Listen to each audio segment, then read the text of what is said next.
آج پھر میں آپ کو اپنا ایک نیا افسانہ سنا رہی ہوں۔ افسانے کا عنوان ہے مقام دل نہیں آیا۔ میں 10 منزلہ شاپنگ پلازا کی 7ویں منزل پہ کھڑا دنیا کو دیکھ رہا ہوں۔ یہ سامنے والی سڑک جو اب اس شہر کی مصروف ترین اور کشادہ سڑک ہے، پہلے یہاں نہیں تھی۔ یہاں ایک جدید شاپنگ سینٹر، بے شمار ریستوران، خوبصورت فلیٹ، راتوں کو جگمگانے والے کمکمے بھی نہیں تھے۔ کھڑکی میں کھڑا میں وقت کے اس پار دیکھتا ہوں۔ 20 سال پہلے ہی کی تو بات ہے۔ یہ ساری کچی سڑک تھی، اس پر سے اکا دکا موٹر اور ٹرک دھواں چھوڑتے گزرتے تھے۔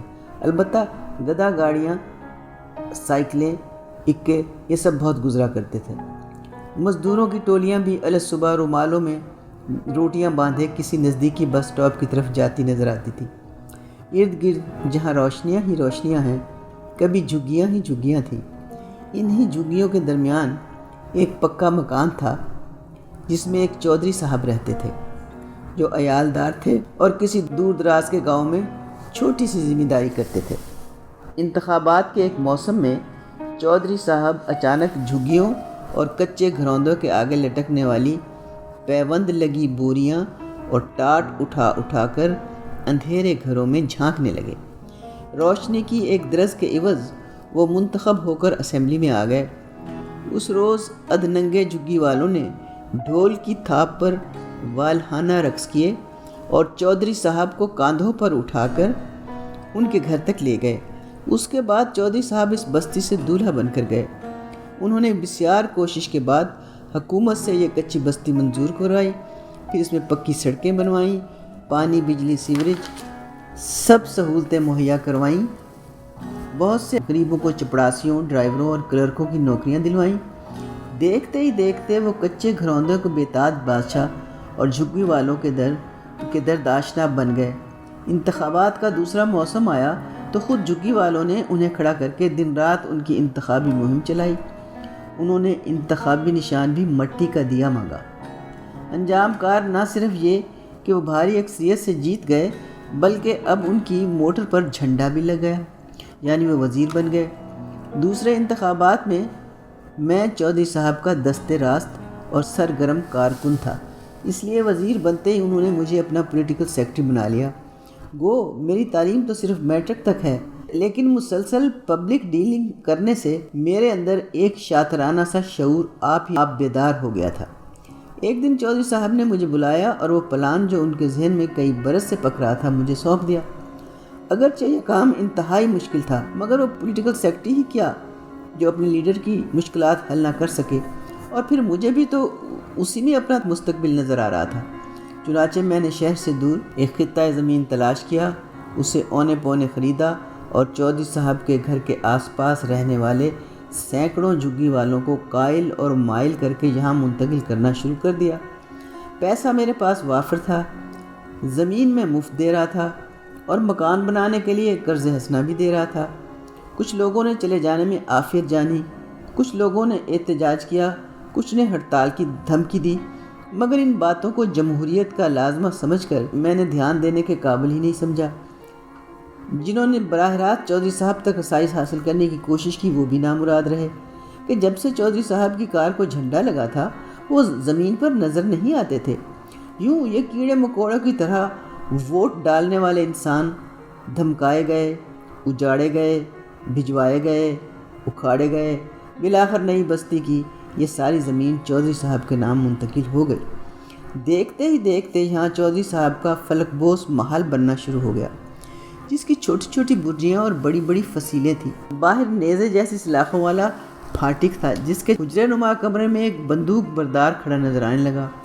اس کے ساتھ ہی یہ پورا علاقہ جدید طرز کی کالونی کے ڈیزائن پر ڈیولپ ہونا شروع ہو گیا، اور دیکھتے ہی دیکھتے یہ شہر کا سب سے خوبصورت منظر بن گیا۔ میرے حصے میں یہ 10 منزلہ پلازا آیا ہے۔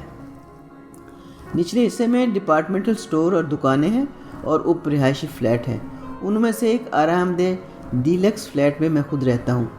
نیچے میرا ایک شو روم ہے، پراپرٹی ڈیلنگ اور کار ڈیلنگ کا کاروبار بھی شروع کر رکھا ہے۔ غیر ملکی دورے بھی کر چکا ہوں۔ اپنے چودھری صاحب کی پرواز اوپر ہی اوپر رہی، ان کے گھر کی چکا چوند میں اضافہ ہی ہوتا رہا۔ کسی زمانے میں چودھری صاحب اس بات پر پریشان رہا کرتے تھے کہ بیٹے کی آس میں انہوں نے 6 بیٹیاں پیدا کر لیں۔ اگرچہ ان کے 2 بیٹے بھی ہوئے، انہیں کیا معلوم تھا کہ یہی بیٹیاں ان کی خوش نصیبی کی علامت بن جائیں گی، کیونکہ انہی بیٹیوں کی شادیاں انہوں نے ایک سے ایک بڑے سیاسی گھرانے میں شروع کر دیں، تو لمبی لمبی موٹروں اور قداور شخصیات کا ان کے گھر میں مستقل آنا جانا ہو گیا۔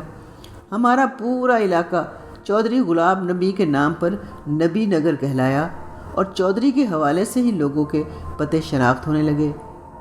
یہ ارتقا ہے۔ میں 7ویں منزل والے اپنے فلیٹ کی کھڑکی میں کھڑا سامنے سڑک پر رکے ہوئے ٹریفک اور موٹروں کی لمبی قطاریں دیکھ رہا ہوں، جیسے مویشیوں میں مویشی منہ دیے کھڑے ہوں۔ ہر ماڈل اور ہر سائز کی کار اس سڑک پر کھڑی ہے۔ ابھی یہ لوگ کہتے ہیں کہ ہمارا ملک غریب ہے، جب اشارہ کھلے گا تو گلدستے کی طرح یہ موٹریں بکھرنا شروع ہو جائیں گی۔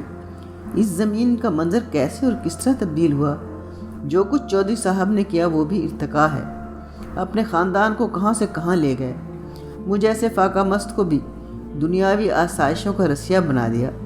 دنیا کا یہی نظام ہے، شاید سب اوپر تلے ہوتا رہتا ہے، ورنہ ہر آدمی کے اختیار میں ہوتا تو شاید ہر آدمی ساری دنیا اپنے ہی نام لکھوا لیتا۔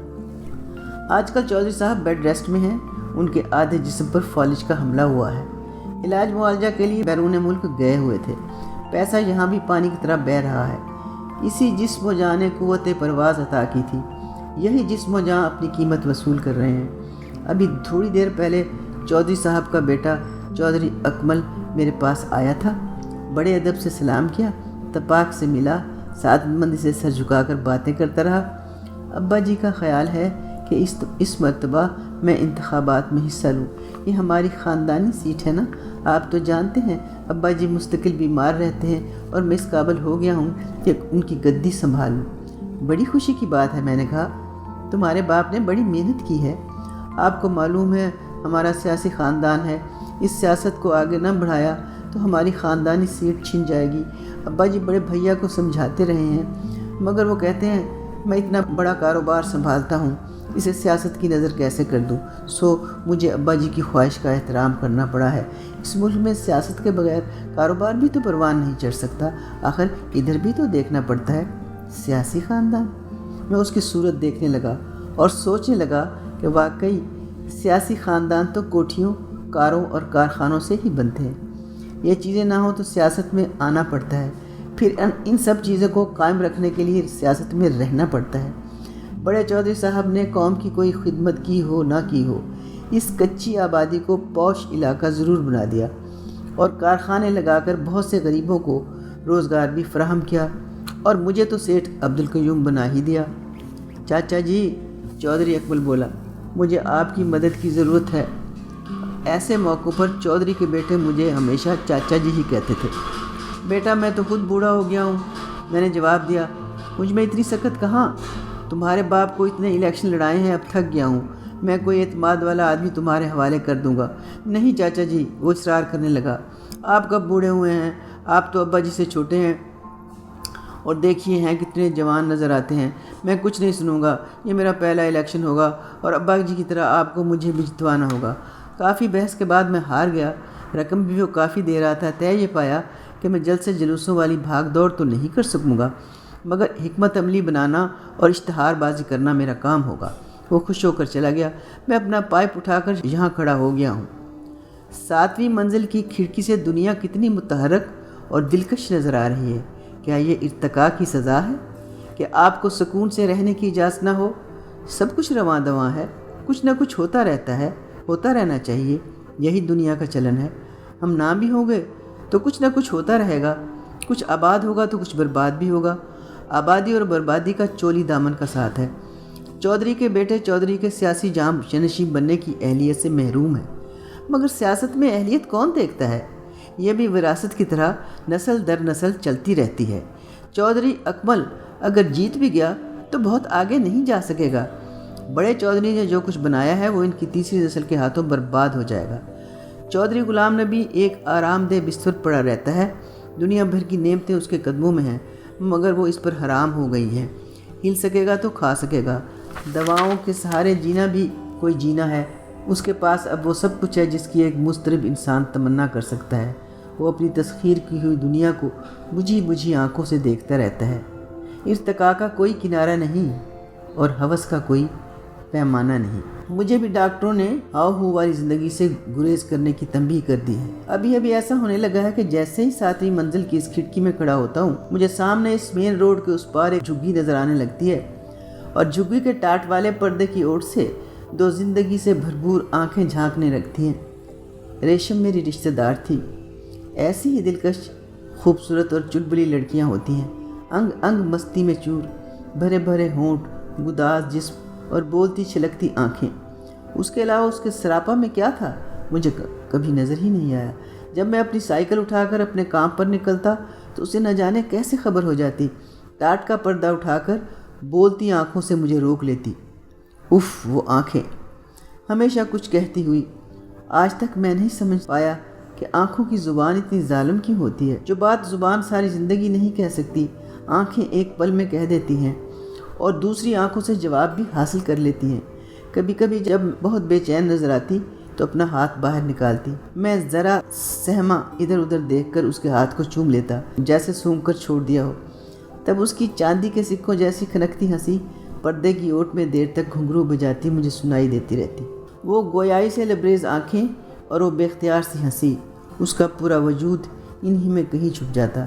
وہ میرے دل میں اپنے آپ اتر آئی اور میں سوچا کرتا، کچے مکان جیسی کٹیا میں، میلے لباس میں ملبوس شیشے جیسا بدن، تصور کی منڈیر پر چاند کیسے بن جاتا ہے؟ جوانی کا موسم تو خوشبو سے لبریز ہوتا ہے، خالی ہاتھ جانے نہیں دیتا۔ پھر یہ بات ہم دونوں کے خاندان میں چلی اور ارتقاء کے اس موڑ پر رک گئی جہاں میں ساری جھونپڑیاں خالی کرا رہا تھا۔ میں بہت دور نکل گیا۔ اس نے آنسوں میں گوندھ کر مجھے کئی خط لکھے۔ پھر میں نے سنا کہ اس کا رشتہ کہیں طے ہو گیا ہے۔ شادی سے پہلے اس نے مجھ سے ملنے کی خواہش لکھ بھیجی۔ پاگل ہے، یہ کہہ کر میں نے وہ چٹھی پھاڑ دی۔ یوں تنہا میں کب رہا؟ پہلی شادی کی تو بیوی حادثے میں مر گئی، دوسری بیوی مجھے چھوڑ گئی، تیسری میں نے شوقیہ ولایتی میم کر کے بدیسی شراب کا مزہ چکھا جو سر چڑھ کر بولا، اس کو وہیں طلاق دے کر آ گیا۔ چوتھی بار گھر بسایا، یہ کوئی بیوہ تھی، آسرا مانگتی تھی، اولاد کسی سے نہیں ہوئی۔ آج کل اس فلیٹ میں آرام کی زندگی بسر کرتا ہوں۔ مگر اب جب مجھے انجائنا کی تکلیف رہنے لگی ہے اور ڈاکٹروں نے مجھے آرام اور پرہیز کا مشورہ دے رکھا ہے تو یکاشک مجھے خیال آیا، مقام دل تو بھی آیا نہیں۔ یہ دل کو کیا ہونے لگا ہے؟ یہی اصل کائنات ہے شاید۔